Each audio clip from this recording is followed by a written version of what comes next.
सुधार कैंप के सामने वाली, बराबर वाली, अंदर वाली सारी की सारी सड़कें प्रियंका गांधी के गाल जैसे जरूर बना देंगे। लेकिन क्या इस घटिया भाषा, इस घटिया बयान के लिए बीजेपी की महिला नेत्रियां, महिला बाल विकास मंत्री, बीजेपी के अध्यक्ष जेपी नड्डा और खुद प्रधानमंत्री जी कुछ बोलेंगे? कालका जी भी सुधार कैंप के सामने वाली, बराबर वाली, अंदर वाली सारी की सारी सड़कें प्रियंका गांधी के गाल जैसे जरूर बना देंगे। लालू ने कहा था बिहार में कि बिहार की सड़कों को मैं हेमा मालिनी जी के गालों जैसे बना दूंगा।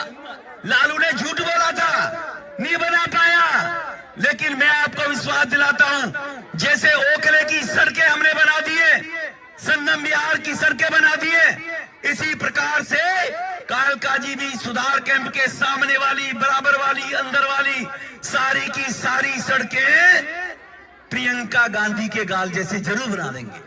बीजेपी वस्तुतः महिला विरोधी है और इसका प्रमाण वो बार बार देते हैं। बीजेपी के पूर्व सांसद और अब कालका जी दिल्ली में उनके विधायक उम्मीदवार रमेश बिधूड़ी जी का प्रियंका गांधी जी के संदर्भ में दिया हुआ बयान न सिर्फ शर्मनाक है बल्कि उनकी असली कुत्सित महिला विरोधी मानसिकता को दिखाता है। जिस आदमी ने सदन में खड़े होकर अपने साथी सांसद को गंदी गंदी गालियां दी हो और उसकी कोई सजा, उसका कोई खामियाजा ना भुगता हो, उससे क्या ही उम्मीद की जा सकती है। लेकिन क्या इस घटिया भाषा, इस घटिया बयान के लिए बीजेपी की महिला नेत्रियां, महिला बाल विकास मंत्री, बीजेपी के अध्यक्ष जेपी नड्डा और खुद प्रधानमंत्री जी कुछ बोलेंगे?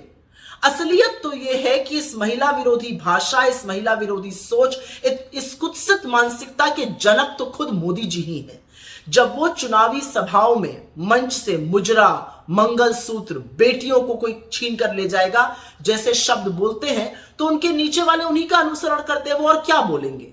लेकिन ये घटिया सोच है, ये घटिया मानसिकता है और इसके लिए न सिर्फ रमेश बिधूड़ी को बल्कि बीजेपी के शीर्ष नेतृत्व को हाथ जोड़ के माफी मांगनी चाहिए। ये सिर्फ एक महिला प्रियंका जी के अपमान का मामला नहीं है, ये आधी आबादी के अपमान का मामला है। कालका जी भी सुधार कैंप के सामने वाली, बराबर वाली, अंदर वाली सारी की सारी सड़कें प्रियंका गांधी के गाल जैसे जरूर बना देंगे। लालू ने कहा था बिहार में कि बिहार की सड़कों को मैं हेमा मालिनी जी के गालों जैसे बना दूंगा। लालू ने झूठ बोला था, नहीं बना पाया, लेकिन मैं आपको विश्वास दिलाता हूं, जैसे ओखले की सड़कें हमने बना दिए, संगम बिहार की सड़कें बना दिए, इसी प्रकार से कालका जी भी सुधार कैंप के सामने वाली, बराबर वाली, अंदर वाली सारी की सारी सड़कें प्रियंका गांधी के गाल जैसे जरूर बना देंगे। बीजेपी वस्तुतः महिला विरोधी है और इसका प्रमाण वो बार बार देते हैं। बीजेपी के पूर्व सांसद और अब कालका जी दिल्ली में उनके विधायक उम्मीदवार रमेश बिधूड़ी जी का प्रियंका गांधी जी के संदर्भ में दिया हुआ बयान न सिर्फ शर्मनाक है बल्कि उनकी असली कुत्सित महिला विरोधी मानसिकता को दिखाता है।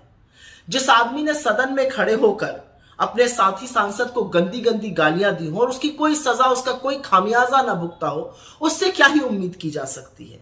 लेकिन क्या इस घटिया भाषा, इस घटिया बयान के लिए बीजेपी की महिला नेत्रियां, महिला बाल विकास मंत्री, बीजेपी के अध्यक्ष जेपी नड्डा और खुद प्रधानमंत्री जी कुछ बोलेंगे? असलियत तो यह है कि इस महिला विरोधी भाषा, इस महिला विरोधी सोच, इस कुत्सित मानसिकता के जनक तो खुद मोदी जी ही हैं। जब वो चुनावी सभाओं में मंच से मुजरा, मंगलसूत्र, बेटियों को कोई छीन कर ले जाएगा जैसे शब्द बोलते हैं, तो उनके नीचे वाले उन्हीं का अनुसरण करते हैं, वो और क्या बोलेंगे। लेकिन ये घटिया सोच है, ये घटिया मानसिकता है और इसके लिए न सिर्फ रमेश बिधूड़ी को बल्कि बीजेपी के शीर्ष नेतृत्व को हाथ जोड़ के माफी मांगनी चाहिए। ये सिर्फ एक महिला प्रियंका जी के अपमान का मामला नहीं है, ये आधी आबादी के अपमान का मामला है।